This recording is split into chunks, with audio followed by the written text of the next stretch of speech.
ወይ ወንጀል ወይ አደጋ ተፈጥሯል።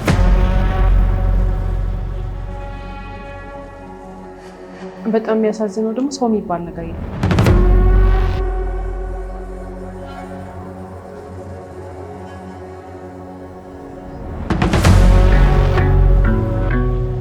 እናት ግን ልጇን ትታምታለች።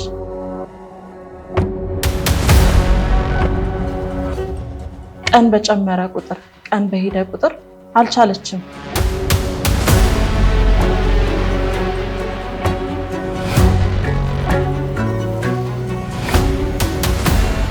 እሷ በልጇ በፍጹም ተስፋ አልቆረጠችም። በራሷ ህይወትን ተስፋ ቆርጣለች።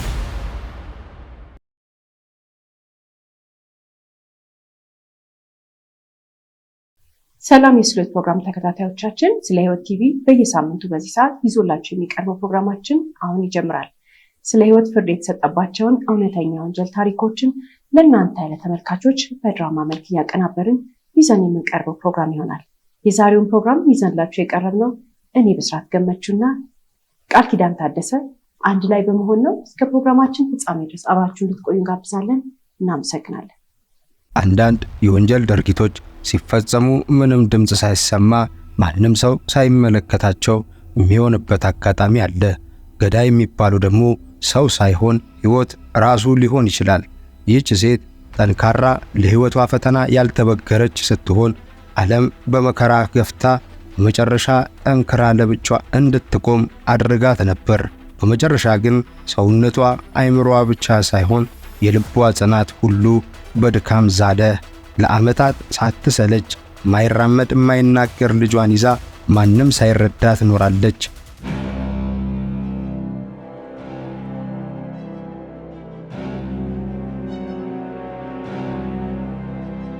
እንቅልፍ፣ ገንዘብና የሚረዳት ሰው የለም። ዘመድ ሸሻት፣ ጎረቤት ሰለቻት። እስከ ሕይወቷ ፍጻሜ ሊያፈቅራት ቃል ገብቶ ያገባት ባሏ ሕይወት ፈተና ስታመጣ ሸሻት።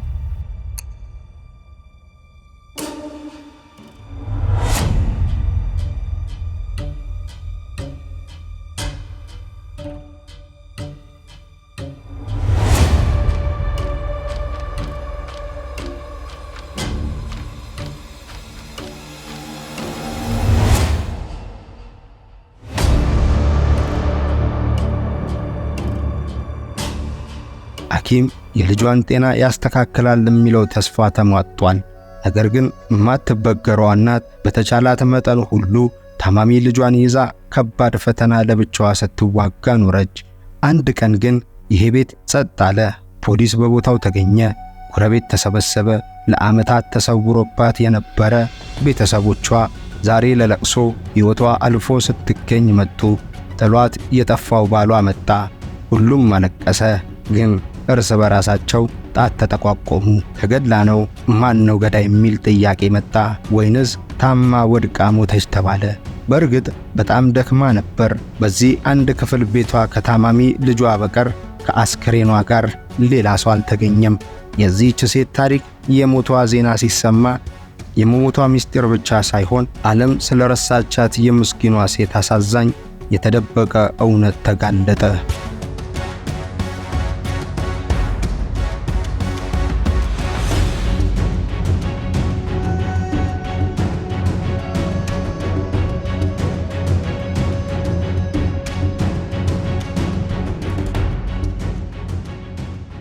ይህ በር በአንድ ቀን ተቆልፎ መዋል ማደሩ ተከትሎ ብቻ ሳይሆን መጮሁ ለሰዓታት አለመቆሙ ያሳሰባቸው ጎረቤቶች ለፖሊስ ጠቆሙ።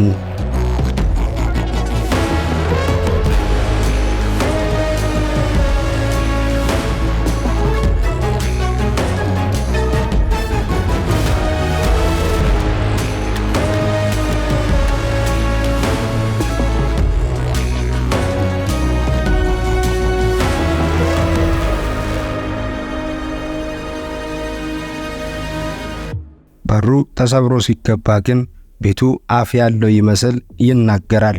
የደከመው በሐዘን ያለ ጸጥ ያለ ኑሮ የሚኖርበት መሆኑን ገና ሲገባ ያስታውቃል። ለሁለት ቀን 3 ሰዓት ሲቀረው ተዘግቶ ነበር። ምግብ ሲሰራ አልሰማም። በሩ ሲከፈት ሆነ ሲዘጋ አልታየም። ዝም ብሎ ውሎ አደረ። የተሰማው የሚጮህ የዚህ ሕፃን ድምፅ ነው። ስጋት የገባቸው አከራዮቹ መጀመሪያ አንኳኩ፣ መልስ የለም። ጎረቤት 2-3 ሆነው ተጣሩ። ስልኳ ላይ ደውሉ፣ ምላሽ ጠፋ። ምላሽ ሲጠፋ ግን ፈሩ። ከዛ ግን ፖሊስ ተጠርቶ በሩ ተሰብሮ ሲገባ እናት ተገኘች።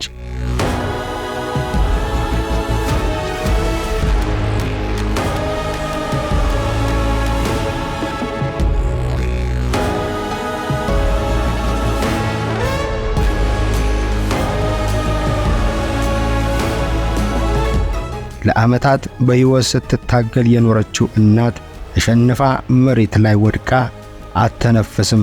ልጇ ርቆ ተቀምጧል፣ ደክሞታል፣ ድምፅ ያሰማል፣ ግን ከለቅሶ ብዛት ሰልሏል። ልጅ በታማሚ አይምሮ ግን እናቱን ማጣቱ እንደተሰማው ያስታውቃል። ቤት ውስጥ ግብ አልተካሄደበትም። ልብ ሰባሪ ቅዝቃዜው ያስታውቃል። ፖሊስ እንግዲህ እዚህ ጋር የተጠራጠረው ነገር አለ። ወይ ወንጀል ወይ አደጋ ተፈጥሯል። እናት ልጇን ትታሞታለች። ወደ ቤቱ ዘልቀው ሲገቡ የሆነ ነገር ያስታውቃል። በቃ ይጮሃል፣ ቤቱ ራሱ ይጮሃል። ወይ አደጋ ተፈጥሯል ወይ ደግሞ ወንጀል ተፈጥሯል። እናት ግን ልጇን ትታሞታለች። በጣም የሚያሳዝነው ደግሞ ሰው የሚባል ነገር የለም። አጠገባቸው በራቸውን የሚያንኳኳ ቤታቸው የሚገባ ደህና ዋላችሁ ደህና አደራችሁ የሚላቸው ምንም ሰው የሌለበት ቤት ነው ይሄ ቤት። ማለትም ከውጪ ከእናትና ከልጅ በስተቀር ሌላ ሰው እዚህ ቤት አይመጣም፣ በራቸው አይንኳኳም። በጣም ያሳዝናሉ። ብቸኛ የሆኑ ማንም ሰው የማይጠይቃቸው የማያያቸው የት እንደገቡ እንኳን ሰው ቼክ የማያደርጋቸው በጣም ያሳዝኑ እናትና ልጅ ናቸው። ዘመድ አዝማድ ከአስከሬን ምርመራ በኋላ ቀብር አልፎ ሲያበቃ እርስ በራስ ለቅሶ ቤት ውስጥ መወቃቀስ ጀመሩ። ጠፍቶ ሆነ ተሰውሮ የነበረ ዘመድ ሁሉ ከሞተች በኋላ ተሰበሰቡ። በሰርግ ያገባት ባሏ ከተደበቀበት ከመላ ቤተሰቡ አሁን በለቅሶ ቤት መጣ። ታዲያ ሁሉም ግን እያለቀሱ ሐዘናቸውን ይገልጻሉ። የደበቁት ነገር ግን አለ። ተገላ ነው የሚል ጥርጣሬ በዛ። አሟሟቷ ግን ከነበራት የሕይወት ጥንካሬ ጋር ሲፈተሽ እጅግ የተለያየ ነበር።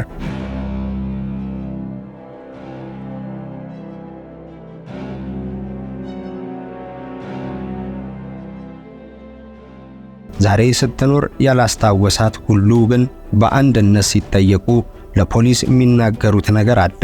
ተገላ መሆኑን እርግጠኛ ናቸው። ይህች ሴት በሕይወት እያለች እንቅልፍ የላትም። ሌሊት 8 ሰዓት ሆነ 9 ሰዓት የቤቷ መብራት እንደበራ ነው። ልጇ ታማሚ ነውና ይጮሃል። ስታባብለው ስታዝለው ታድራለች። ጠንካራ ነበረች። ጥንካሬዋ ግን እየተዳከመ መጣ። ልጇ በሳምንት 1 ቀን ሆስፒታል ተወስዷለች።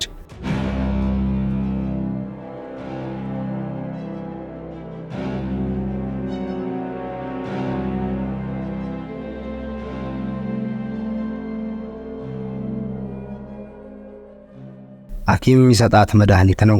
ስትችል ትገዛለች፣ አንዳንዴ ትለምናለች።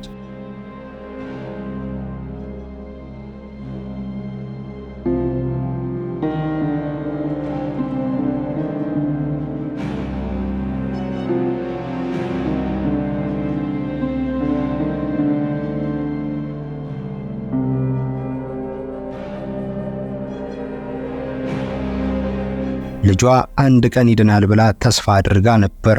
ታዲያ ትልቁ ተስፋ የልጇ መዳን መሆኑን የተለያየ የጤና ተቋም እየቀያየረች የምትሞክረው አንድ ነገር ቢኖር የልጇ ሕክምና ሲሆን በየጊዜው የተለያየ ቦታ ሄዳ የተለያየ ሐኪም ለማሳየት ትሞክራለች። ግን ያቅታት ነበር። ብር የላትም። ይህች ሴት የተቻላትን ሁሉ ነገር ለማሳከም ብቻ ሳይሆን ልጇን ለማብላት ሞክራለች። በርካቶች ዘንድ ብር ለምናለች። ነገር ግን አንድም ያገዛት ሰው የለም። ታዲያ ሞታ ከመገኘቷ በፊት በነበረው በመጨረሻ ሰዓት ያየቻት አከራይ እንደምትናገረው ከሆነ በዛን ዕለት ግቢ ውስጥ ልጇን አዝላ ከ6 ጊዜ በላይ ግቢውን ዙሯለች። አከራይዋ የታዘበችው ነገር ቢኖር ብቻዋን ታወራ ነበር። ለቅሶ አላዩም።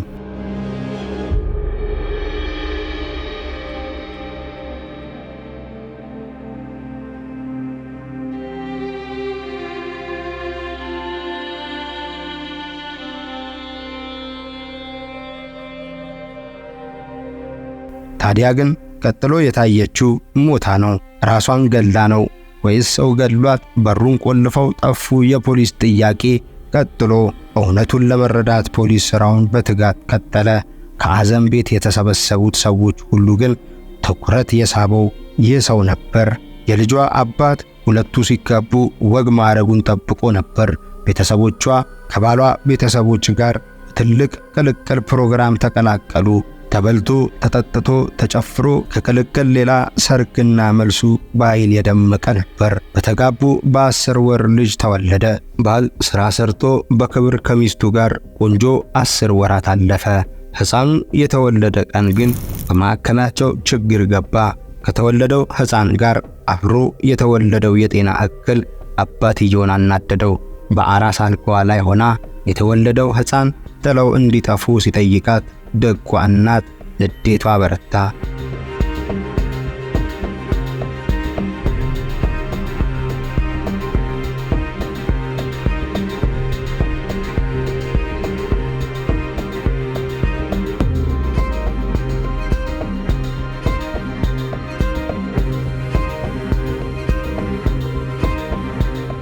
በፍጹም አላደርገውም ስትል ባሏ ተስፋ ሳይቆርጥ ካለበት ቦታ እንደሚሰወሩ ካስፈለገም ሕፃኑን ከጣለች ሀገር ይዟት እንደሚወጣ ተናገረ።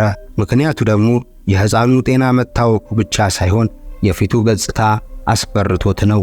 ለዚህች እናት ግን ልጇ ምንም ቢታመም መልኩ ለየት ቢል ልጄን አልጥልም አለች። እዛው ሆስፒታል እንዳለች ጥሏት ወደ እናቱ ቤት ጠፋ።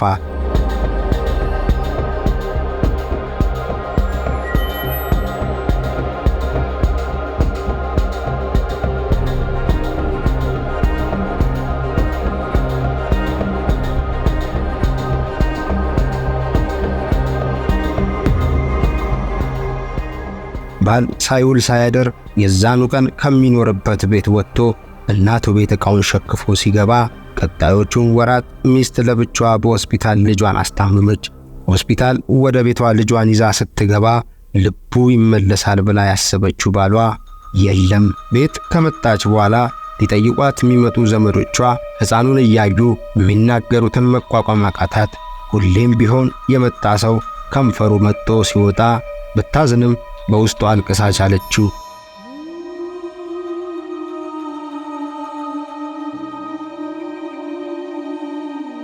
መሸከም ያቃታት ግን የባሏን እናት ነበር። ቤት አራስ ሊጠይቋት ወይም ሊያርሷት ሳይሆን ሕፃኑን ወስደው አርቀው ለሰው ለማደጎ ሊሰጡ መወሰናቸውን ነገሯት። ግራ ገባት። ካልሆነ ግን ባልሽን እርሺው አስቢበት ብለው ነግረዋት ሄዱ።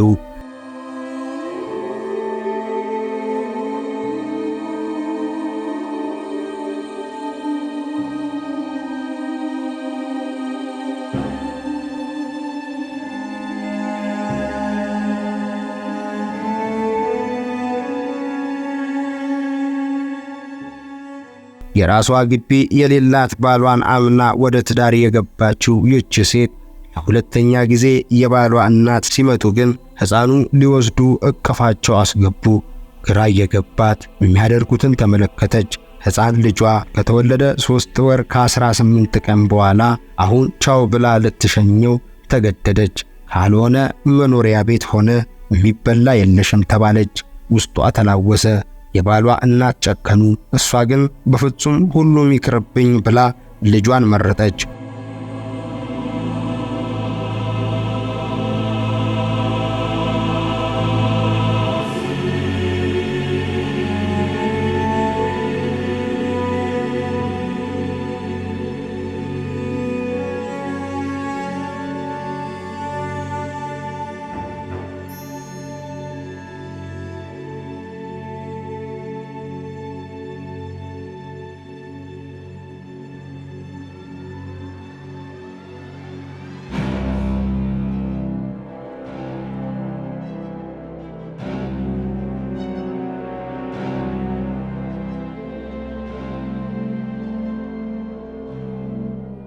ወዲያው አባረሯት። ከዛ የተስተካከለ ኑሮ ወጥታ ባላት ገንዘብ ቀጣዮቹን ዓመታት በዚህች ቤት ኖረች። የረዳት ሆነ የጠየቃት የለም። ባሏ ለተወሰኑ ወራት ገንዘብ ይሰጣት ነበር። እናቱ ግን ሲቸግርሽ ትመጫለሽ ብለው ገንዘቡንም ባሏንም እንዳታይ ተከለከለች። ቀጣዮቹ ዓመታት ከመበርታት ሌላ አማራጭ አልነበራትም። የማይንቀሳቀስ የማይራመድ ልጇን ይዛ ሥራ መስራት ጀመረች። ከሰው ቤት ጽዳትና ልብስ ማጠብ ጠንክራ ሰርታ ልጇን ታሳድግ ነበር። ትልቅ ፈተና ግን የሕክምናው ወጪ ነበር። ጥሩ ነው በተባለችበት ሁሉ ለዓመታት ለፋች። ልጇ ግን አልተሻለውም። ሰውነቱ እየጨመረ ሲመጣ መሸከም ቢያቅታትም ትታከል ነበር። ታዲያ አንድ ቀን ግን ልጇን ለመሸከም የማትችልበት ነገር ገጠማት። ሥራ ሰርታ ደክሟት ወደ ቤቷ እየሄደች ሳለ ራሷን ስታ ወደቀች።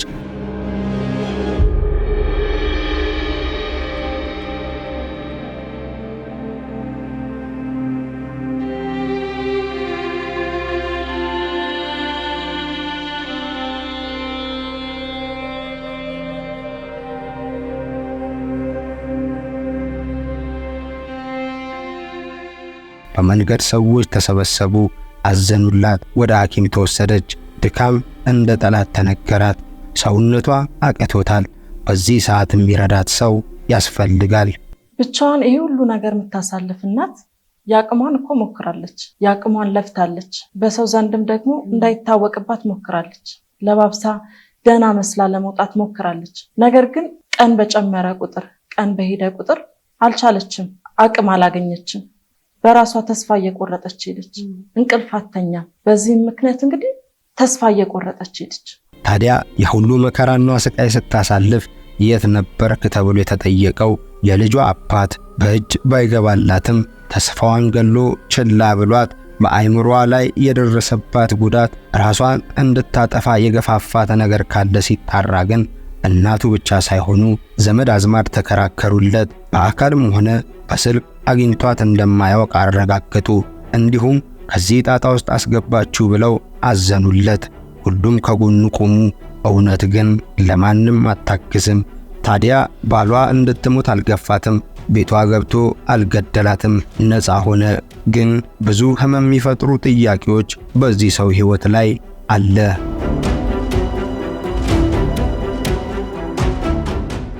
የሆኑ አይነት ሰዎች አሉ መቼም አጠገቧ ያሉ በስራም ስትወጣ የሚያገኟት ቤት ያከራዩት ሰዎች ምናምን። ማንም ሰው ግን ቅርብ ስላልነበረ ለሷ ያለችበትን ነገር አላስተዋለም፣ አልተረዷትም። ውስጧ እሷ ጭንቅላት ውስጥ እየተካሄደ ያለውን ነገር በፍጹም የተጠራጠረም ያወቀ ምንም ያለ የለም።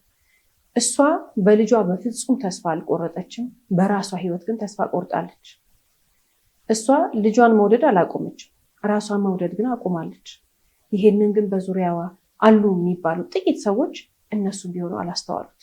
ዘመድ፣ ጓደኛ፣ ባሏ ሁሉ በራቁበት የመጨረሻው የህይወቷ ቀናት በርግጥ ከመሞቷ 5 ቀን በፊት የቤት አከራይዋ ሰላምታ ነስተዋት ነበር። በህፃኑ ጩኸት እንቅልፍ ስላጡ ሌሎች ሰርቪስ ቤቶች ተከራይ እየወጣ ስለተቸገሩ ቅሬታ ነግረዋት እሷ ከተከራየችው አንድ ክፍል ቤት ጎን ያሉ በግራ ሆነ በቀኝ በኩል ያሉ ክፍሎች በተደጋጋሚ ተከራይ ገብቶ የሚለቀው በታማሚ ልጇ በመሆኑ ምክንያት ሁለቱን ክፍሎች ጨምራ እንድትከፍል ካልሆነ ግን ቤት ፈልጋ እንድትወጣ አሳሰቧት። እስከዛው ግን መብራት ተቆረጠ። ያለ መብራት ተቀመጠች። በቀጣዩ ቀን ግን ሐኪም ቤት ደርሳ ስትመለስ ለአከራይዋ የነገረቻቸው ነገር ይበልጥ ውስጧ አዝኖ ነበር። ልጇ ያላወቀችው የጤና ተጨማሪ ችግር ስለገጠመው መብራት አብሮልኝ ብላ ተማጸነች።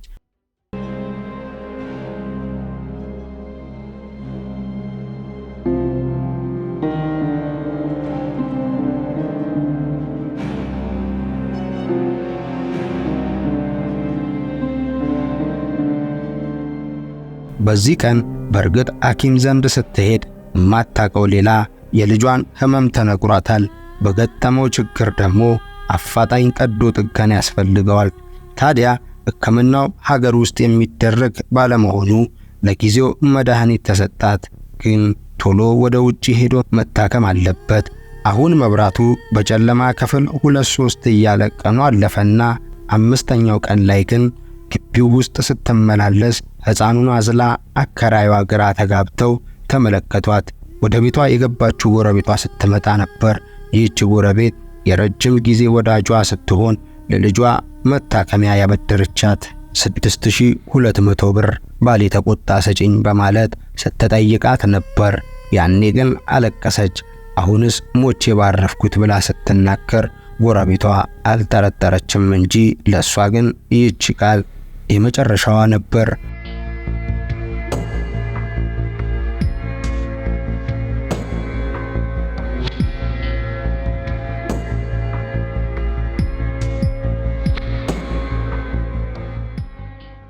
ጎረቤቷ ከወጣች በኋላ በሩ ተቆለፈ።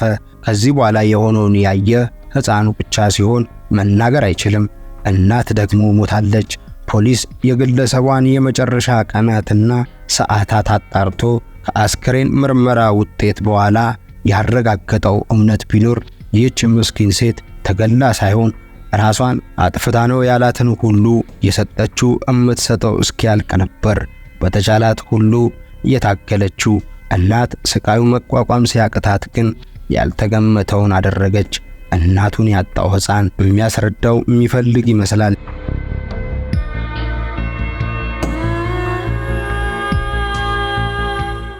የሚያሳዝነው ግን አባቱ ሆነ ዘመድ ሊወስዱት አልፈለጉም። ፖሊስ ሕፃናት ማቆያ ሲያስገባው አባቱ ብቻ ሳይሆን ዘመዶች ሁሉ ዝም አሉ። ብዙዎች ቢያዝኑም ያልተረዷት ግን ቀብጣ ሕይወቷን አጣች ያሉም አሉ። የሕፃኑ አባት በእርግጥ ከመሞቷ በፊት አይቷትም ሆነ አግኝቷት አያውቅም። የልጅ እናት ሙሉ ለሙሉ ተቀይራ ነበር።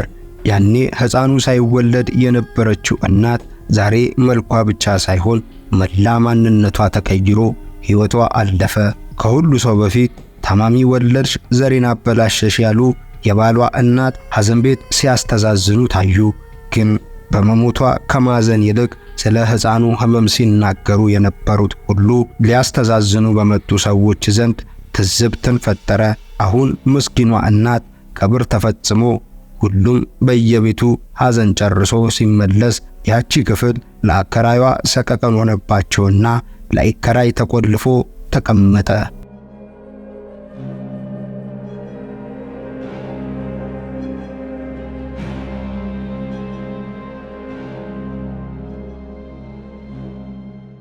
እንግዲህ ከዛሬ ምስኪን እናት ታሪካችን የምንረዳው የምታካፍለው ወይም ደግሞ የምታዋራው አጠገቧ ሰው አልነበረም፣ የተረዳት ሰው አልነበረም።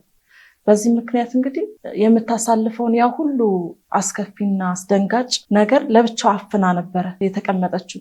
ብዙ ሰዎች ሊኖሩ ይችላሉ እንደ ዛሬ እናት ባለታሪካችን ወላጅ ሆነው ልጆቻቸውን ተሸክመው በተለይ ደግሞ እንደዚህ ህመም ያለባቸው ልጆች ይዘው ስራ ለመስራት የሚሞክሩ ጎንበስ ቀና ብለው ልጃቸውን ለማሳደግ የሚሞክሩ የሚለፉ ብዙ እናቶች ይኖራሉ። ለነዛ እናቶች እንግዲህ ይሄ ምሳሌ ሊሆን ይችላል ማለት ነው።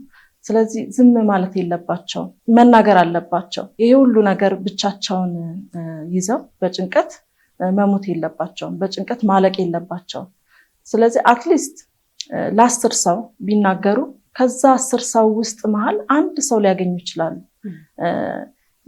አንድ ሰው ሊያዳምጣቸው ይችላል። ስለዚህ ተስፋ መቁረጥ የለባቸውም። ይህን ነገር አፍነው ቤታቸውን ዘግተው ደህና ለመምሰል ሞክረው እያለባበሱ ራሳቸውን እንደዛ መሆን የለባቸው፣ መናገር አለባቸው። ይሄ ነውር አይደለም። እንደዚህ ሆኛለሁ ልጄ በዚህ አይነት ነገር አሁን እንደውም ብዙ ሴቶች እንደዚህ አይነት ችግር ያለባቸው ልጆችን እያሳደጉ ያሉ እናቶች ራሳቸውን ግልጽ እያደረጉ ነው፣ ትምህርት እየሰጡ ነው። ብዙ ልጆች እንዲድኑ፣ ብዙ ልጆች ትምህርት እንዲሰጣቸው፣ ብዙ ልጆች ሕክምና እንዲያገኙ እየተደረገ ነው። ስለዚህ የሚያሳፍር ነገር አይደለም እና እናቶች አፍረው ቤት ዘግተው መቀመጥ የለባቸው። ራሳቸውንም ልጃቸውንም መታደግ ይችላሉ ማለት ነው። ያልሽው ላይ ለመጨመር ደግሞ አብዛኛውን ጊዜ በተመሳሳይ አይነት ሁኔታ ለምሳሌ እናትም ሊሆን ትችላለች፣ አባትም ሊሆን ይችላል። ልጆቻቸው በተፈጥሮ የሚሆን በተለያየ ምክንያት ህመም ገጥሟቸው የተለያየ ችግር ውስጥ ሲሆኑ እርዳታ አይጠይቁም። በቃ ለብቻቸው ጸጥ የሚሉበት ሁኔታ አለ። ከዛ ውጭ ደግሞ እንደ ሰውም ደግሞ ማንም ሰው የሆነ ነገር ሲቸገር የሆነ ፈተና ሲገጥመው በሩን ዘግቶ ብቻውን የሚጨነቅ ሰው አለ። በቃ የሆነ ነገር ይገጥሟል፣ የህይወት ፈተና በሩን ዝግት አድርጎ ወይንም በሯን ዝግት አድርጋ ያንን ነገር ብቻቸውን ለማለፍ ይጨነቃሉ ወይንም ይገደዳሉ። ሰው በተለያየ መንገድ ሊፈተን ይችላል። በትልቁ የሚበላ እስከሚያጣ ድረስ ገንዘብ ሊያጣ ይችላል። ሰላሙን የሚነሳው ነገር አይምሮ ላይ ሊኖር ይችላል፣ ወይንም አይምሮዋ ላይ ሊኖር ይችላል። ጤና ሊያጣ ይችላል። በተለያየ ነገር መቼም ሰው አይደለን፣ እንደ ሰው በዕለት ተዕለት ህይወታችን እንፈተናለን። ኖርማል ነው። ይሄ ማንም ሰው የሚገጥመው ፈተና ነው። የሚሰጠን ፈተና ከአንድ ሰው አንድ ሰው የተለያየ ነው። ትልቁ ችግር የሚመጣው ግን በር ዘግተን ለማንም ሳንናገር ብቻችንን ያንን ነገር ለማለፍ የምንሄድ ከሆነ አይምሮአችን ችግራችን 3 ከ10 ሆኖ የኛ አይምሮ ግን ከ10 ወደ 30-40 አድርሶት ወይም 100 ይሆናል። የችግሩ መጠን እዚህ ጋር ነው። አይምሮአችን ግን በየቀኑ እያሳደገው እየከበደው እዚህ ጋር ያደርገዋል። እና መረዳት ያለብን ነገር አለ። እኛ ብቻ አይደለንም አንድ ነገር የምንጨነቀው በህይወት የምንፈተነው የሆነ አይነት በቃ ማያልፍ የሚመስል ቀን የሚገጥመን እኛ ብቻ አይደለንም። የምናዝንበት ነገር፣ ጭንቀት ውስጥ የሚከተን አይምሯችን የሚወጠርበት ነገር ይገጥመናል በህይወት የተለያየ ነገር። የዛን ጊዜ ዝም ከምንል ብቻችንን ይዘነውና ለዛ ነገር መፍትሄ ማምጣት እየቻልን ያን ነገር ማስተካከል እየቻልን ከዛ ጭንቀት ውስጥ መውጣት እየቻልን ግን በዝምታ በራችንን ዘግተን ችግሩንም ሳንፈታው ራሳችንን የምናጣበት አይምሯችን የሚታመምበት እንደ ዛሬ ባር ታሪካችን የተለያየ እድል ስላለ መውጣት መቻል አለብን። መናገር መቻል አለብን። ከሰው ጋር ይሄንን ነገር መወያየት መቻል አለብን። እኔ ወይንም አንቺ ብቻ አይደለም፣ ሁላችንም ነን ችግር የሚገጥመን በህይወት ስንኖር። አንደኛው ሰው ገንዘብ ስላለው፣ አንደኛው ሰው ስለተማረ ወይንም ሌላኛው እንትን ስለሆነች አይደለም። ሁሉም ሰው በህይወት እያለ በምድር ሳላችሁ ፈተና ይገጥማችኋል ነው የተባልነው። አይዟችሁን ያለው ነው አይደል የሚለው የፈጣሪ ቃል። መረዳት መቻል አለብን። የሆነ ፈተና ስንፈተን በህይወት ወይንም የሆነ ችግር ሲገጥመን ምናምን ጭንቀት ውስጥ ስንገባ አይምሯችን የሚይዘው ነገር ለሆነ ሰው ስንነግረው ያ ሰው ያጣጥልብናል። አንዳንዴ ሰው ስለሚያጣጥል እና ለዚህ ነው እንደዚህ ሆንከው እና ለዚህ ነው እንደዚህ ሆንሽው እና ይሄን ያስጨነቀሽ የሚለን ነገር አለ ወይ ሰው ሰምቶ እንዳልሰማን ችላ ይለናል። የተለያየ ነገር ነው የሚገጥመን። ሰው እርዳታ ማናገኝ ሲመስለን ነው፣ ተስፋ ስንቆርጥ ነው፣ ለሰዎች ስናፍር ወይ ምን ይለኛል ስንባል ወይ እንዴ እሷ እንደዚህ ሆነች እንዴ መባልን መሸማቀቅን ስለምንፈራ ነው በር የምንዘጋው፣ ለሰው ማንናገረው፣ ብቻችንን የምንሰቃየው። ይሄን የመሰለ ፈጣሪ የሰጠንን ውድ ጊዜያችንን፣ እድሜያችንን፣ ማንነታችንን ለማን ብለን ነው ይዘነው የምንቀመጠውና የምናፍነው? ካፈር መፍትሄ የምናገኝበት ወይንም ደግሞ ምክር የምናገኘው ሰው ይሄ ሰው ምን ይለኛል ብለን በጣም የምንፈራ ከሆነና በዙሪያችን ያሉ ሰዎች አይረዱንም ከሚረዱን ይልቅ እንዴት ብለው መልሰው እኛኑ በቃላት ይወቅሱናል ብለን ከፈራን ዛሬ እኮ በጣም የሰለጠነ ጊዜ ላይ ነው ያለነው። ፈጣሪ የተመሰገነ ይሁን። በጣም ብዙ ባለሙያዎች አሉ።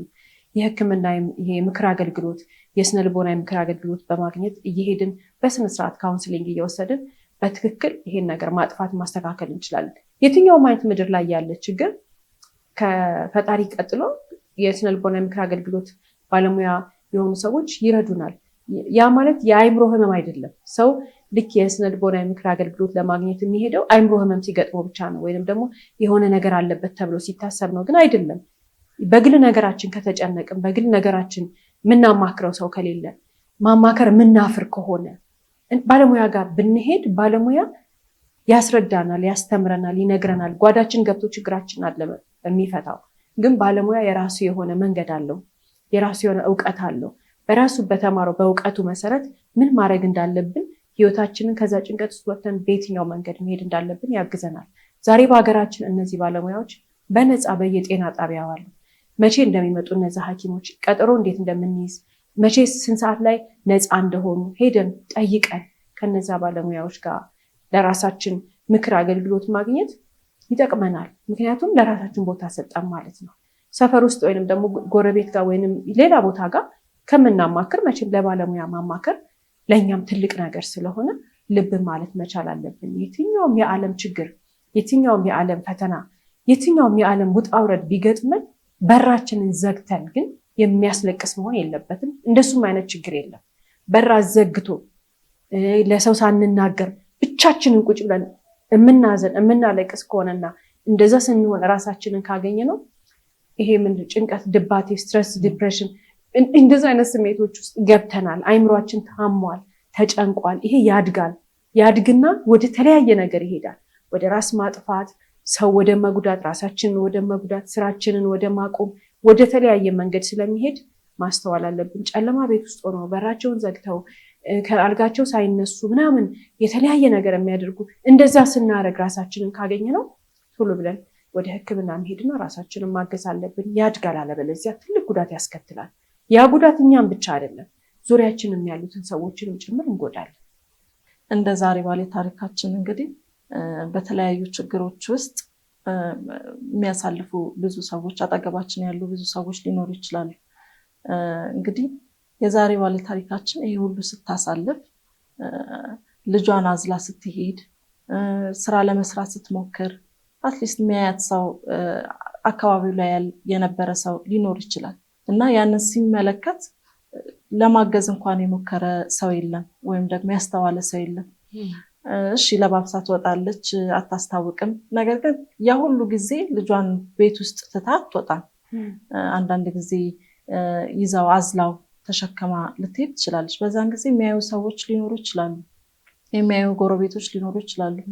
አትሊስት ቀርበው እንዴት ነው ልጅሽ፣ ምን ላይ ነው ያለው ብሎ መግባባት፣ ከዛም የሚቻለውን ያቅማቸውን ማድረግ ይጠበቅባቸው ነበር። ገንዘብ ላይሆን ይችላል ሴት የሚያስፈልጋት፣ አጠገቧ ሆኖ በጉልበትም ማገዝ፣ ልጇን ስታጥብ ማገዝ ሊሆን ይችላል። ፀጉሩን ሲቆረጥ ዛሬ እስቲ እኔ ልቁረጥልሽ፣ ዛሬ እስቲ እኔ ላስተካክለው ብሎ ትንሽ ነገር ነው ይሄ እንግዲህ በእኛ ህይወት የሚደረገው ነገር፣ ግን ለእሷ በጣም ትልቅ ነገር ነው። ለእሷ ተስፋ ይሰጣት ነበረ። ራሷንም ለማጥፋት ራሷንም እንደዚህ ለመጉዳት አትሞክርም ነበር። አትሊስት ተስፋ ይኖራት ነበር፣ የመኖር ተስፋ። የሆነ ሰው አለኝ፣ የሆነ ሰው የሚያዳምጠኝ ሰው አለ፣ የሆነ የሚረዳኝ ሰው አለ፣ የሚመለከተኝ ሰው አለ፣ ከጎኔ የሚያግዘኝ ሰው አለ ብላ ተስፋ ይኖራት ነበር። ነገር ግን ሰው አጠገቧ አልነበረም። እንዴት አደርሽ፣ እንዴት ዋልሽ የሚልም ሰው አልነበረም። እንግዲህ ወደ ራሳችን ስንመለስ አንዳንድ ጊዜ እንደዚህ አይነት ሰዎች ሊያጋጥሙን ይችላሉ። ጸጥ ብለው ግን እያስታወቀባቸው ፊታቸውን ስናይ ከላይ ስናያቸው ውጫቸው የሚናገር ወይም ደግሞ አይናቸው የሚናገር ሊሆን ይችላል። ወይ ደግሞ አንዳንድ ጊዜ ሲናገሩ እንኳን አነጋገራቸው ሊገለጽልን ይችላል፣ እንችላለን። እና አንዳንዴ ቀስ ብለን እንደ ጓደኛ ተጠግተን ቀርበን እንዴት ነሽ፣ ምን አጋጥሞሻል ብለን ቀርበን መጠየቅ በጣም መልካም ነው። አትሊስት ያንን ሰው ሊሄድ ከሚገባው መጥፎ ህይወት ወይም ደግሞ ራስን ከመጉዳት ልናድነው እንችላለን። ያ ደግሞ ለእኛ መልካም ነው። በቃ እረፍት ነው፣ ደስታ ነው። የሰው መለወጥ አንቺ መልካም ስታደርጊ ለዛ መልካም ያደረግሽለት ሰው ችግር ውስጥ ሆኖ ሊሆን ይችላል፣ የሚያሳልፈው ስትራግል ውስጥ ሊሆን ይችላል። ትንሽ ነገር አድርገሽለት እንዴት ነህ ብለሽ እንኳን ጠይቀሽው፣ እንዴት ነሽ ብለሽ ጠይቀሻት እንኳን የሆነ ስቴፕ ብትኖር፣ የሆነ ስቴፕ ራሷን ከፍ ብታደርግ ለአንቺ ደስታ ነው፣ ለሁላችንም ደስታ ነው። ስለዚህ አንዳንድ ጊዜ ከአጠገባችን ያሉ ሰዎችን መመልከት፣ ከአጠገባችን ያሉ ሰዎችን መረዳት፣ ያሉበትን ሁኔታ ቀስ ብለን ተጠግተን ማገዝ ጥሩ ነው። አንዳንድ ጊዜ ገንዘብ ነው የሚፈልጉት፣ እኔ ገንዘብ የለኝም ብለን መራቅ የለብን። ልብስ ነው የሚፈልጉት፣ እኔ ልብስ የለኝም፣ ተቀያሪ ልብስ የለኝም ብለን እንትን ማለት የለብንም። ግን የምንችለውን ያህል ያለንን ያህል ማናገርም ከሆነ ማቀፍም እኮ ሊሆን ይችላል፣ አትሊስት አጠገብም መሆን ሊሆን ይችላል። ማውራት ራሱ በቃ ያንን ሰው መርዳት ነው እና ይሄ እንግዲህ መልካም ነው። ሌላው እዚህ ታሪክ ውስጥ የተመለከትነው እንግዲህ እናት ይሄንን ነገር እንድትወስን ያደረጋት በትልቁ ተስፋ መቁረጥ። በቃ በቀኝም በግራም ብታየው በፊትም በኋላም በቃ በየትኛውም መንገድ ህይወት ጨለማ ሆኖ ታያት። ከአቅሟ በላይ ሆነ። መጨረሻ ላይ ውስጧ ተሰበረ። ተስፋ ስትቆርጥ ነው ወደዚህ ነገር ውስጥ የገባችው። በጣም የምታሳዝን እናት ነች። ብዙም ማለት ይሄ ያልታየች ግን ውስጧ ብዙ የተሰቃየች፣ ሰው ያያታል ግን አያያትም። ሰው በትክክል ይገባዋል ግን ማንም ገብቶት ደግሞ መጥቶ አልረዳትም። ከምትችለው ነገር በላይ ሆና ውስጧ ሲሰበር ነው ይሄን ውሳኔ የወሰነችው። በተመሳሳይ አይነት ሁኔታ የዛሬን ፕሮግራም እየተመለከቱ በርካታ ሰዎች በራሳቸው በህይወታቸው በተለያየ ነገር ተስፋ ሊቆርጡ ይችላሉ። እናት በተለይ እናት እንደ እናት በምንም ነገር ተስፋ መቁረጥ አይፈቀድላት በህይወት። እንደ ሰውም ደግሞ ወንድም ሆነ ሴት አባትም ሆነም አልሆነም እናት ሆነች አልሆነች ማናችንም ብንሆን መረዳት ያለብን ነገር አለ። በምድር ላይ ያለ የትኛውም ችግር ተስፋ ሊያስቆርጠን አይገባም። ምክንያቱም ያልፋል፣ ሁሉ ነገር ይነጋል፣ ሁሉ ነገር ይቀየራል፣ ሁሉ ነገር ባለበት አይቀመጥም። ሁሉ ነገር ያልፋል። በቃ ይሄ ይነጋል አይደል? ነገ አዲስ ቀን ነው የሚለው የፈጣሪ ቃል እና አንዳንዴ በህይወት በጣም ከባድ ነገር ሲገጥመን ሲደጋገም ነገሩ አላልፍ ሲል ነገሩ መቋጫ የለውም ብለን ስናስብ ዛሬ ላይ ቁጭ ብለን ስናስብ የዛሬ ዓመትም የዛሬ 5 ዓመትም የዛሬ 10 ዓመትም ይሄ ነገር የቱ ጋር ይቆማል ብለን ራሱ ብናየው የማይቆም የሚመስለን ችግር ውስጥ ልንሆን እንችላለን። በህይወታችን የፈለገ ነገር ቢሆን ግን ተስፋ መቁረጥ ነው የሌለብን። ተስፋ አለመቁረጥን ለራሳችን ለአይምሯችን ማሰልጠን መቻል አለብን። ተስፋ አለመቁረጥን መለማመድ እንችላለን። ተስፋ አለመቁረጥን ማወቅ እንችላለን። መገንዘብ መቻል አለብን እንደ ሰው ምን እንደሆነ ፈጣሪያችን ለምን እንደፈጠረን የሰው ምንነት ምን እንደሆነ ከተረዳን በፍጹም ተስፋ መቁረጥ የሚባለውን ነገር አናየውም። ትልቁ ነገር ደግሞ ለዚህ የሚረዳን ነገር ያለንበትን ነገር መቀበል ነው። ይህች እናት ያለችበትን ነገር አልተቀበለችውም። እሷን እንደዚህ ብታደርግ ኖሮ ልንል አንችልም፣ ምክንያቱም እሷ ቦታ ጋር አልሆንም። ግን ያለችበትን ነገር አለመቀበል ብቻ ሳይሆን የሚረዳ ሰው አታ ነው እንደዚህ ሆና ነው ልንል እንችላለን በተለያየ መንገድ። ግን በህይወታችን ያለንበትን ቦታ ዛሬ የምንኖረውን ህይወት የቱ ጋር እንዳለን ዛሬን ተቀብለን ነገ የተሻለ ቀን ነው በሚል ተስፋ ብቻ መኖር ስንችል ነው መተንፈስ፣ መስራት፣ መማር፣ መራመድ የምንችለው። ተስፋ ከቆረጥንና ዛሬ የቆምንበትን ነገር ከጠላ ነው ዛሬ እዚህ ጋር ተቀምጠን ግን እኛ መሆን የምንፈልግበት ቦታ ጋር አልደረስንም ብለን የምንናደድ ከሆነ ያ ስሜት እያደረ እየበዛ እየተዋለደ ይመጣና ወደማይፈለግ የአእምሮ ህመም ውስጥ እንገባለን። ዛሬ ያለንበትን ቦታ መቀበል ለራሳችን መልካም ነው። ነገን ለመቀየር፣ ነገን የተሻለ ነገር ለማድረግ፣ ነገን ህይወታችንን አዲስ ለማድረግ ዛሬን በሰላም እንፍጠር ከራሳችን ጋር። አለበለዚያ በተለይ እንደ ሴት ልጅ እንደ እናት በጣም ነው የምንጎዳው። ልጆቼ እንዲህ መሆን አለባቸው፣ ልጆቼ እንዲህ መማር አለባቸው፣ ልጆቼ እንዲህ መልበስ አለባቸው፣ ልጆቼ ለምን ታመሙ፣ ልጆቼ ለምን በዚህ ገቡ አልወጡ ብላ አንዲት እናት የዛሬን ነገር መቀበል አቅቷት በነገ ተስፋ የምትቆርጥ ከሆነ አደገኛ ነገር ነው። ይሄ ስሜት አይምሮ ህመም ያመጣል።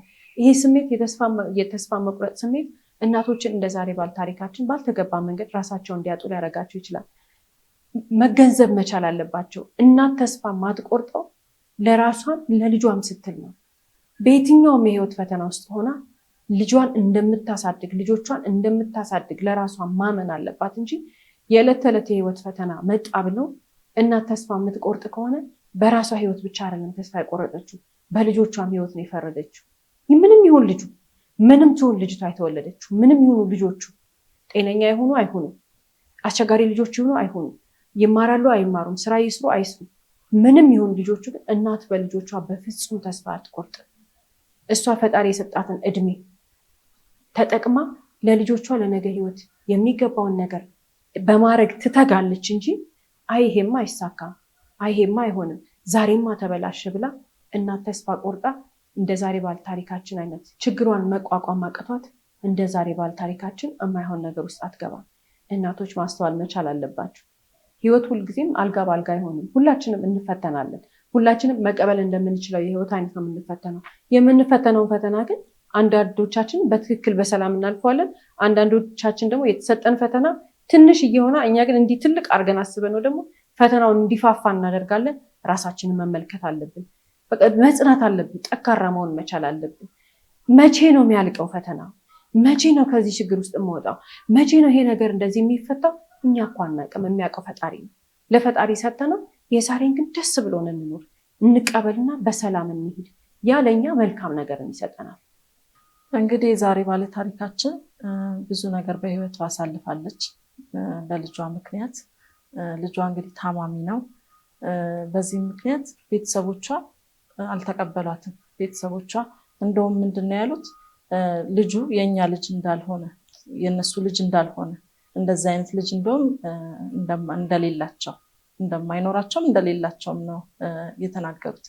እና አገለሏት በጣም። በዛ ላይ ብቸኛ ሆነች። ባሏም ትቷት ሄደ። እንደገና ደግሞ እንግዲህ የምትሰራው እንኳን ደህና ስራ የላትም፣ ፋይናንሻሊም ገንዘብ የላትም። ስለዚህ በቃ ተስፋ መቁረጥ ውስጥ ገባች። ይሄ ሁሉ የተፈጠረበት ምክንያት አትሊስት አጠገቧ የነበሩ ቤተሰቦች፣ የእሷ ቤተሰቦች አትሊስት መደገፍ ነበረባቸው፣ ማገዝ ነበረባቸው። የገባችበትን ነገር ተቀብለው ልጇን እንኳን ቢይዙላት፣ ሰርታ እንኳን ብትኖር እሺ፣ ገንዘብ አይርዷት፣ ችግር የለም፣ አያግዟት፣ አትሊስት ልጁን ቢይዙላት እሷ ወጥታ እንደ ልቧ ትሰራለች። ነገር ግን ጭራሽ እንኳን ልጁን ሊቀበሉ እንኳን ልጁን ሊንከባከቡና ሊያሳድጉ ቀርቶ ለአይን እንኳን እንዲያዩት አልፈለጉም። እና ይሄ ልክ እንደ ዘር ማሰደብ አይነት ነገር ነው። ይሄ አንዳንድ ጊዜ ባህል የሚባል ነገር ጎጂ ነገር አለ አይደል? እና በሌላ መንገድ ነበረ ተርጉመው የተረዱት። ይሄ ራሱ አለማወቅ ነው፣ አንድ አለመማር ነው። ልጅ ነው፣ ምንም ቢሆን ልጅ ይታመም፣ ልጅ ጤነኛ ይሁን፣ ልጅ ነው። አክሴፕት ማድረግ የቤተሰብ ፋንታ ነው። በተለይ ደግሞ ልጃቸው ናት። እሱ ደግሞ የልጅ ነው። የልጅ ማለት እንደ ልጅ ነው፣ እንደ ራስ ልጅ ነው። አዎ። ስለዚህ መንከባከብ ነበረባቸው፣ የፈለገ ታማሚ እንኳን ቢሆን። ስለዚህ አሁን ይሄ እንደዚህ መሆኑ በህብረተሰቡ ዘንድ መጠቋቋሚያ እንሆናለን ብለው አስበው ሊሆን ይችላል፣ ወይ አፍረው ሊሆን ይችላል። ነገር ግን በዚህ ምክንያት የራሳቸውን ልጅ አውጥተው ጣሉ፣ ፊታቸውን አዞሩባት። እሷ አትሞትም ነበር። አትሊስት እነሱ አክሴፕት ቢያደርጉ ቢረዷት፣ በተቻላቸው በሚችሉት አቅም እየሰራችን ቢሆን በሚችሉት አቅም መርዳት ቢችሉ ራሷን ለማጥፋት ተስፋም ለመቁረጥ እንደዚህ አይነትን ነገር ለመወሰን አትሞክርም ነበር።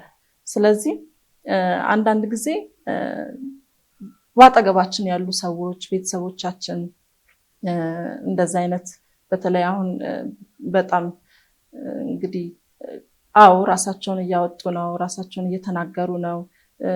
ልጄ እንደዚህ አይነት ነገር አለበት፣ ልጄ እንደዚህ አይነት ነገር አሁንም ግን ይቀራል፣ ብዙ መሰራት አለበት። እንደዚህ አይነት ግንዛቤ በቤተሰብ መሀል፣ በህብረተሰብ መሀል እንደዚህ አይነት ግንዛቤ ሊሰጥ ይገባል፣ ትምህርት ሊሰጥ ይገባል። ልጆች ሲወለዱ በተለያየ መንገድ ሊወለዱ ይችላሉ በጤና እክል። ያ ደግሞ አምላክ ብቻ ነው የሚያውቀው። እንግዲህ ሲፈጠሩ ተፈጥሯቸው እናትየው ፈልጋ አላመጣችም እንደዛ እንዲሆኑ፣ ፈልጋ አላደረገችም እንደዛ እንዲሆኑ። ነገር ግን በቃ በተፈጥሮ ይሄ ነገር ሀብን አደረገ፣ በተፈጥሮ እንደዚህ አይነት ልጅ ተወለደ።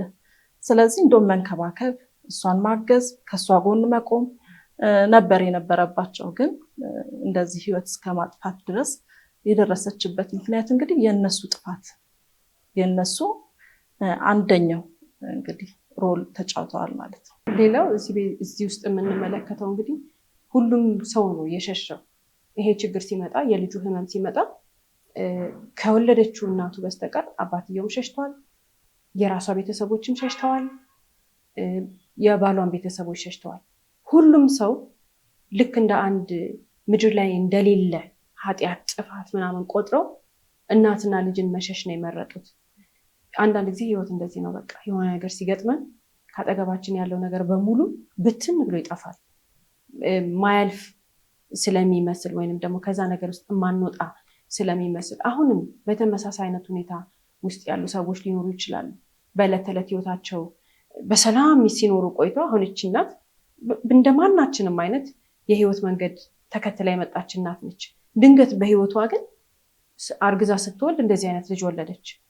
የወለደችው ልጅ እያደገ ሲመጣና አሁን ያለበት የጤና ችግር እንዳለበት ሲታወቅ ዙሪያዋን በሙሉ የነበረ ነገር ጠፋ፣ ተበተነ። በቃ ምንም ነገር የለም። ይሄ ሊገጥመን ይችላል። ሁላችንም እንዲህ አይነት ነገር ውስጥ ልንገባ እንችላለን። የሆነ በህይወት አጋጣሚ ትላንትና የነበረ ነገር በሙሉ ስንነሳ ጠዋት ሊጠፋ ይችላል። ትላንትና የኔ ነው ያልነው ህይወት መስመር ድንገት ብትን ብሎ ካጠገባችን ያለው ሰው በሙሉ ከዛ ነገር ጋር አብሮ ተያይዞ ሊሄድ ይችላል። በዚህ ሰዓት ተስፋ መቁረጥ መቻል የለብንም። ማለት ተስፋ መቁረጥ የሚባለውን ነገር ማሰብ የለብንም። እንደውም እልህ ነው ሊይዘን የሚገባው። አንዳንድ ፈተና በእርግጥ የዛሬው ፈተና በጣም ከባድ ነው፣ ግን አንዳንድ በቃ ይሄ እንደነዚህ አይነት ጋር ተመሳሳይ የሆነም ባይሆን ትንሽ ሻል ያለ የምንለው አይነት ፈተና አለ አይደል? መቼም ሰው በህይወቱ ያልፈዋል ብለን የምናስባቸው ነገሮችን ሲገጥመን በሆነ ነገር በቃ ቻሌንጅ ሲመጣ በላይፍ አጠገባችን ያለ ሰው ምን አይነት ሰው እንደሆነ የምናይበት እድል ነው መሆን ያለበት።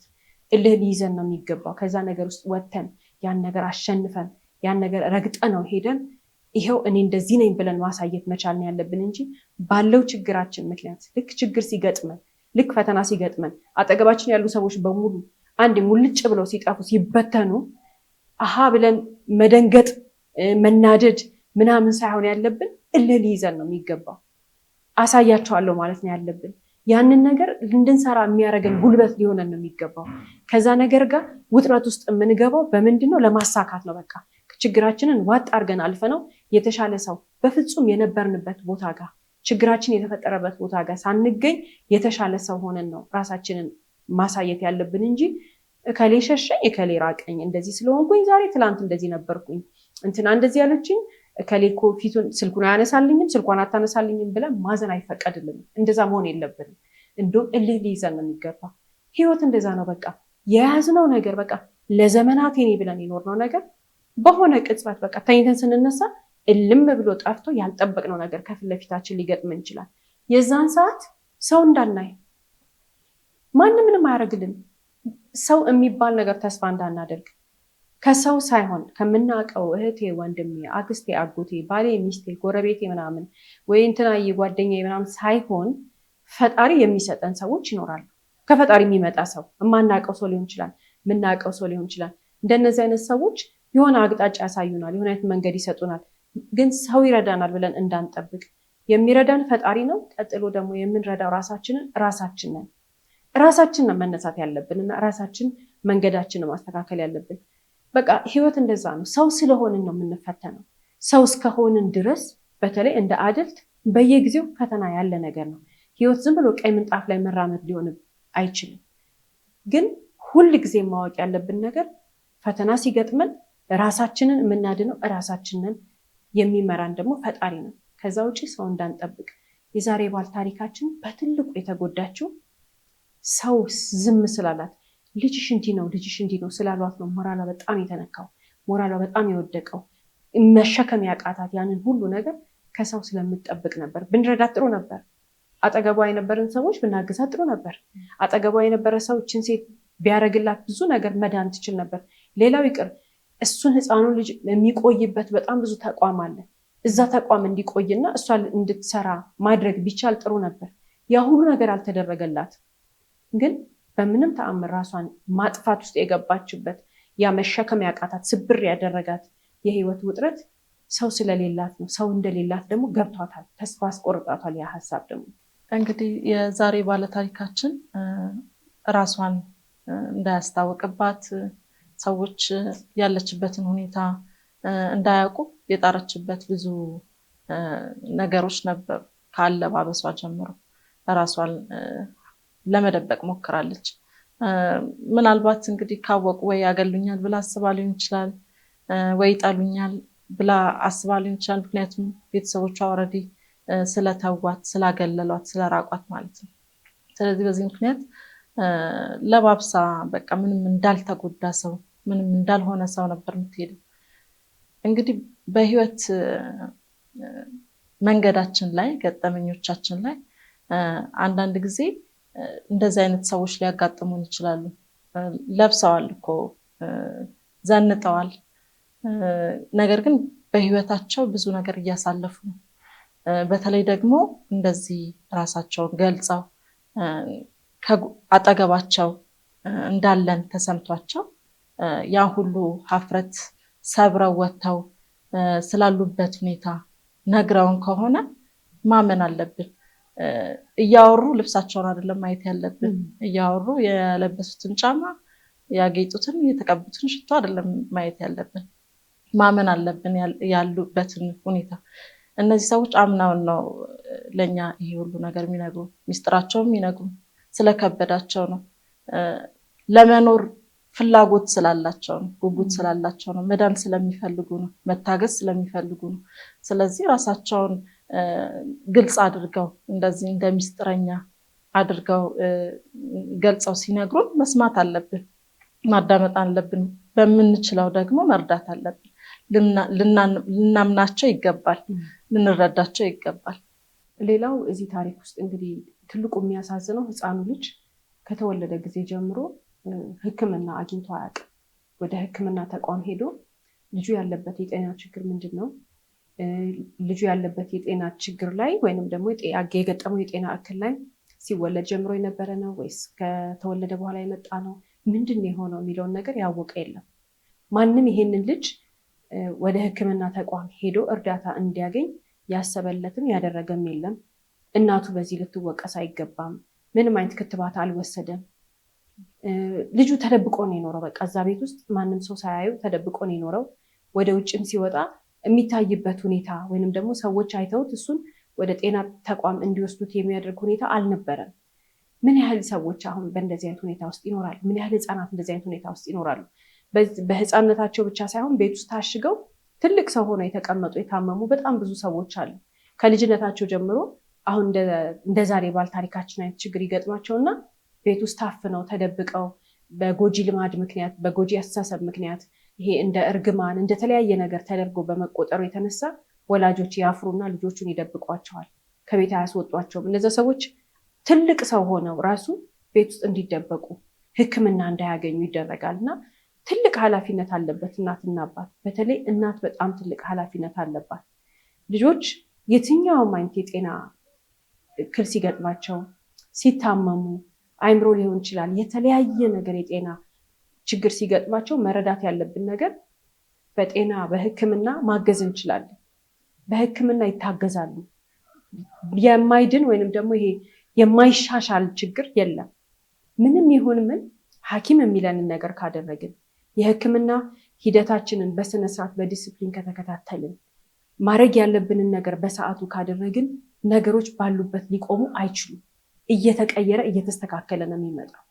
የትኛውም የጤና እክል ይሁን ልጆች የገጠማቸው ሐኪም የሚለንን ማመን መቻል አለብን፣ ከፈጣሪ ቀጥሎ ማለት ነው። እና መደበቅ የለባቸውም ልጆች። በተለይ በህፃነታቸው በጊዜ የሚስተካከል ነገር ሊሆን ይችላል። ይሄ ልጅ አሁን የዛሬ ባል ታሪካችን ምናልባት እኮ በወራት እድሜ እያለ ምልክቱን አይተው ነው እንግዲህ አይደል ገና ከህፃነቱ የባሏ ቤተሰቦች ያባረሯት፣ የራሷ ዘመዶች የራቋት፣ ህፃኑ ገና ህፃን ልጅ እያለ ነው።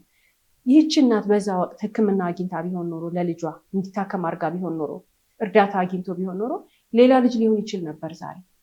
እሷም ህይወቷን አታጣም ነበረ። ለዚህ ነው እንግዲህ ልጆች ችግር ሲገጥማቸው በተለይ እናት ተስፋ መቁረጥ አይፈቀድላት። እናት ሐኪም የሚላትን ትዕዛዝ አለማክበር አይፈቀድላት። እናት የጤና ቀጠሮ፣ ይሄ የሐኪም ቤት ቀጠሮ የሚሰሩ ነገሮች አሉ። ቤት ውስጥ አድርጊ የምትባለው ነገሮች አሉ። ለልጁ ጤና መመለስ ይሄን አድርጊ ትባላለች። አድርጊ የተባለውን ነገር በሰዓቱ አለማድረግ አትችልም እናት። እኔ ለእናት ነው ትልቁን ቦታ የምሰጠው።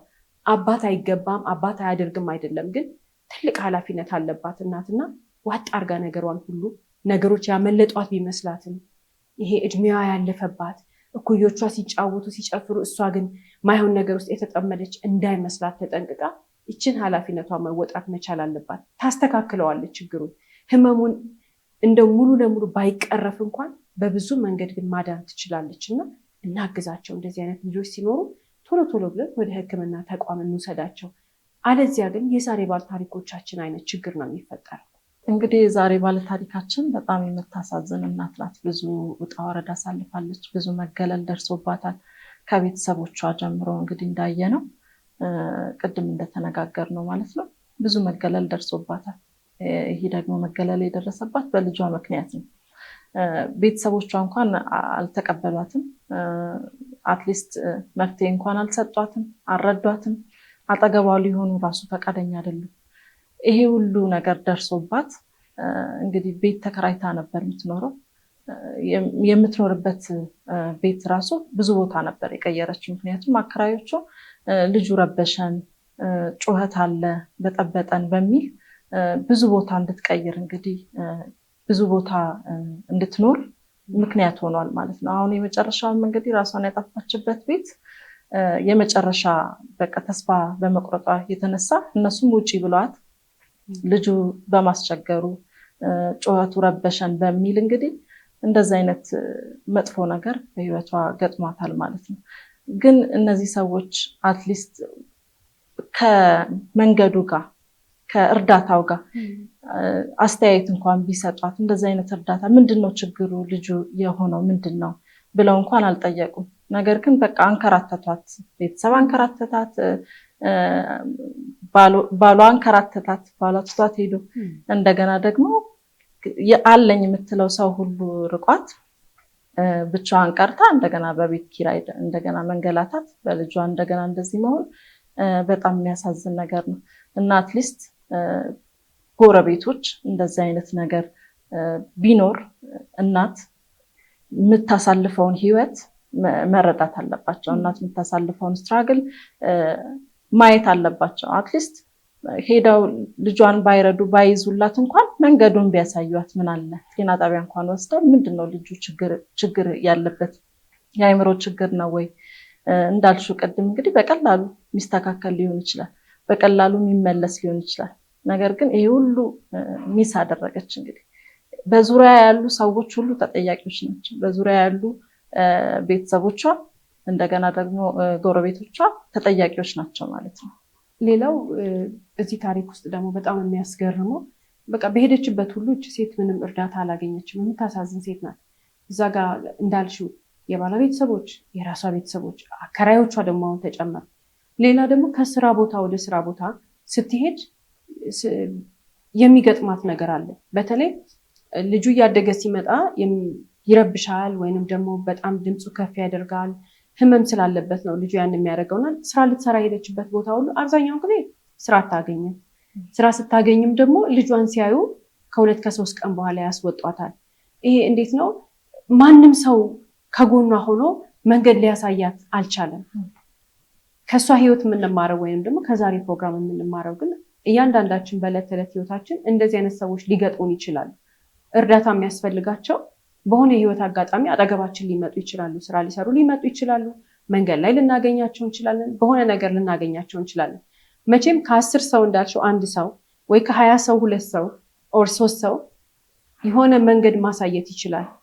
ምን ማድረግ እንዳለባት ወይንም ደግሞ ከዚህ ችግሯ ልትወጣ በየትኛው መንገድ መሄድ እንዳለባት ልናግዛት ልንረዳት ነው የሚገባት እንጂ ችግር ስላለባት ብቻ ስራ እንዳትሰራ ቤት እንዳትከራይ አድገን እችን ሴት ልናሸማቀቃት አይገባም።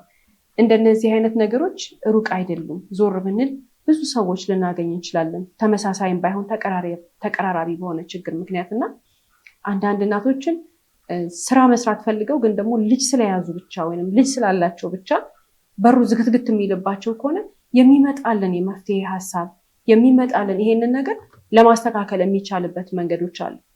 ልጁ ለምሳሌ ዴይኬር መሄድ አለበት ወይ ደግሞ እንደነዚህ አይነት ልጆች የት ነው የሚውሉት? ምን አይነት ተቋማት አሉ? አንዳንድ ጊዜ እኮ በነፃ እነዚህን ህፃናቶች የሚያውሉ ተቋማት አሉ፣ እርዳታ የሚሰጡ ተቋማት አሉ። ብዙ አይነት ነገር አለ። ያለንን መረጃ ከመስጠት ይልቅ አይ እንዳትመጪ እኔ ጋ ስራ የለም፣ አይ እኛ ቤት አትከራይም እየተባለ በር የሚቆለፍበት ነገር ለማንም አይጠቅምም። ይሄ ሰው ስለሆንን ብቻ በሰውኛ አስተሳሰብ ብቻ የምናውቀውን መረጃ ለእንደነዚህ አይነት እናቶች አባቶች መስጠት ለሁላችንም ይጠቅመናል። ስራም አትሰሪም ብለናት፣ ቤትም አትከራይም ብለናት፣ በገንዘብ አንረዳሽም ብለናት ይሄንን ነው የምትወስነው። ራሷን እስከማጥፋት ድረስ የደረሰችው የገጠማት ህይወት ያደረግናት ነገር ይሄ ስለሆነ ነው። ስለዚህ መረጃን መስጠት የዜግነት ግዴታችን ነው ለሁላችንም። እንደነዚህ አይነት እናቶችንና አባቶችን መርዳት ደግሞ በትልቁ ልጆቹን መርዳት ነው፣ ህፃናቱን መርዳት ነው። ይህች እናት በመሞቷ ምክንያት እሷ ብቻ ናት የተጎዳችው? ልጇ ነው በትልቁ የሚጎዳው። ከልጇ በላይ የሚሰቃይ የለም አሁን በምድር ላይ። ያ የፈራችው ነገር ያ ለሱ ለልጇ ይቸገራል ብላ እንዳይቸገር ልጇን ነው አይደል? እሷ የሁሉ ነገር ስትሰቃይ እነዚህን ዓመታት ያሳለፈችው ለልጇ ብላ ነው። ሁሉ ነገር አሁን እውነት ነው የሚሆነው። ሁሉ ነገር አሁን ሜዳ ላይ እንግዲህ ምን እንደሚሆን ልጁም መገመት አያቅተንም እና እናትየዋን ብቻ አለ የምናግዘው፣ ልጁንም ነው የምናግዘው። ሌሎች በጣም በእሷ እርዳታ ወይም በእሷ ስር የሚኖሩ በርካታ ሰዎችን ጭምር ስለሆነ የምናግዘው ማስተዋልና እንደነዚህ አይነት ነገሮችን ማስተካከል መቻል አለብን። ሁላችንም የዜግነት ግዴታ አለብን። ችግሩን የጋራ ማድረግ ባንችል እንኳን ገንዘብ ባንሰጣት፣ ጊዜያችንን ባንሰጣት፣ ስራ ባንሰጣት፣ ቤት ባንሰጣት፣ ቢያንስ ግን መረጃ እንስጣት። መረጃ ስንሰጣት ይችናት ነገሮችን ወዴት እንደምትወስድ ማሰብ ትጀምራለች። አባትም ሊሆን ይችላል። በተጨማሪ እንግዲህ ትተዋት ከሄዱ ሰዎች መካከል ወይም የቅርብ የምትላቸው ሰዎች መካከል ባሏ ነው። እንግዲህ ወደ ባሏ ስንመለከት ሚስቱ ናት። እንግዲህ አግብቷታል፣ ወዶ ነው ያገባት። እንደገና ደግሞ ከዛም አልፎ ልጅ አለው። የወለደው ልጅ ጤነኛም ይሁን አይሁን ግን ልጁ ነው። ትቶ እንዴት መሄድ ቻለበት? እንዴት ለዛውም ጤነኛ ያልሆነ ልጅ እሷ ላይ ትቶ መሄድ እንዴት ቻለበት? በጣም የሚያሳዝን ነገር ነው እና ኃላፊነቱን አልተወጣም። አግብቷት እንግዲህ በችግርሽ በችግሬ ተባብሎ ነው ሰው እንግዲህ ትዳር የሚመሰርተው። ልቆም አብሬሽ ልሆን ልደግፍሽ ተብሎ ነው። ነገር ግን እንደዚህ አይነት ኬዞች ሲመጡ፣ ችግሮች ሲመጡ አብረው የማይቆሙ ከሆነ አብረው የማይዘልቁ ከሆነ በጣም ከባድ ነው የሚሆነው። ስለዚህ እዚህ ጋር ባሏ ቤተሰቦቿ አብረዋት ባይሆኑ አትሊስት እሱ አብሯት ቢሆን ቢደግፋት፣ ከጎኗ ቢሆን እቤት ውስጥ ሆናም ሊሆን ይችላል እኮ እሱ ሰርቶ እያመጣም ሊያኖራት ይችል ነበረ። ልጁን እየተንከባከበች ሙሉ ጊዜዋን ለልጇ ሰጥታ እሱ ደግሞ ከውጭ ያለውን ነገር እየሰራ ማሳደግ ይችል ነበረ፣ እሷንም መደገፍ ይችል ነበር። ነገር ግን የመረጠው ምንድነው? ትቶ መሄድ ነው እና እንዴት ነው የቻለበት ብዬ አስባለሁ። በጣም ከባድ ነው። እንግዲህ ከዚህ በኋላ እንግዲህ ልጁ አድጎ ትልቅ ሆኖ ከባድ ነው የሚሆነው። እንዴት እንደቻለበት አላውቅም። ብቻ በጣም የሚያሳዝን ታሪክ ነው። በጣም የሚያሳዝን ታሪክ ነው። ይሄ ሰው እንግዲህ እንዳልሽው ችሎበት ማለት እንደታመመ ያውቃል። ገንዘብ እጇ ላይ እንደሌለ ያውቃል። ስራ ለመስራት እንደምትቸገር ያውቃል። ቤት እንደሌላት ያውቃል። ስለዚህ ምንድን ነው ያላት? እጇ ላይ የታመመ ልጅ ብቻ ነው። እንዴት ብሎ እንዳልሽው ችሎበት ህሊናው ሳይወቅሰው ተኝቶ በልቶ ጠጥቶ ጠዋት ተነስቶ ህይወቱን እንደሚቀጥል ፈጣሪ ይወቀው። ለዚህ ነው እንግዲህ ሴት ልጅ ህይወቷን ስትገነባ፣ ህይወቷን ስትመርጥ ማንን አባት እንደምታረግ ለልጆቿ ማሰብ ያለባት። እንደ ዛሬ ባል ታሪኮቻችን ሁልጊዜ ህይወት በደስታ በፈንጠዝያ ብቻ የሚኖር ነገር አይደለም። ያላሰብነው ፈተና ሊመጣ ይችላል። ውድ የስለ ህይወት ቤተሰቦች፣ በተለያየ የህይወት ፈተና ምክንያት በጭንቀት ውስጥ ያሉ ወንድም ሆነ ሴት አጠገባችን ባየን ጊዜ በፍጥነት ወደ ሕክምና መውሰድ ተገቢ ነው እያልን በጊዜ ካልታከመ ግን ወደ ሞት ሊያመራ እንደሚችል በዛሬው ፕሮግራማችን ተመልክተናል። ሰዎች ሲጨነቁ ችላ ከማለት እንቆጠብ እያልን የዛሬን አበቃን።